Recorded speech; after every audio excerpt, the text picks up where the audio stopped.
Kaona ameingizwa Clatous Chota Chama na wachezaji wengine. Dhamira ilikuwa ni nini? Kwenda kufungua mchezo, kwa sababu kina Yusuf Kagoma alikuwa anaenda kuongeza uimara katika kuzuia kutokana na ubora wake katika eneo la kiungo cha uzuiaji, lakini kuingia kwa mtu kama Clatous Chota Chama, hiyo ndio ilikuwa siri ama hiyo ndio ilikuwa sababu kubwa ya kwenda kubadilisha mchezo, na tumeona namna ambavyo Chama amebadilisha mchezo. Kwa nini Chama ameenda kubadilisha mchezo, ama kwa nini sababu ya Chama ndio inaonekana kuwa na faida kubwa sana? Ni kwa sababu Mlandege walikuwa imara sana kwenye kuzuia. Manake unahitaji mchezaji ambaye ana maono, mchezaji ambaye ana jicho bora la upigaji wa pasi ambazo zinaweza zikafungua ama zikawafanya wapinzani washinde kubaki kwenye ile tunasema kwenye ile style yao ama aina yao ya uchezaji, kitu ambacho Clatous Chota Chama amekuja kukifanya. Angalia goli la kwanza, namna ambavyo ameweza kulitengeneza, kaenda pembeni kabisa, ambapo tunajua Chama alikuwa katika eneo la katikati, sio, lakini akaenda pembeni zaidi na kwenda kuchukua mpira kwa namna moja ama nyingine. Jitihada zake pekee ndio zilizoenda kupelekea ile goli, maana yake akikuwa mchezaji mwingine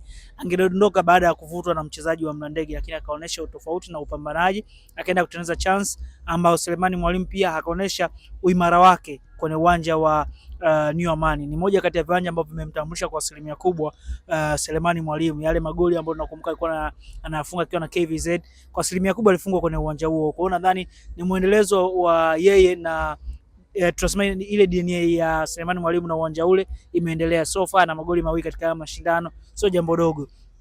Goli la pili the same, tukaona Clatous Chota Chama akihusika kwa kutengeneza assist nzuri sana kwa Anicet Oura. Tumeona pasi ambavyo ameipiga katika hali ya kawaida, si wachezaji wengi wanaweza kufanya kitu ambacho amekifanya Chama.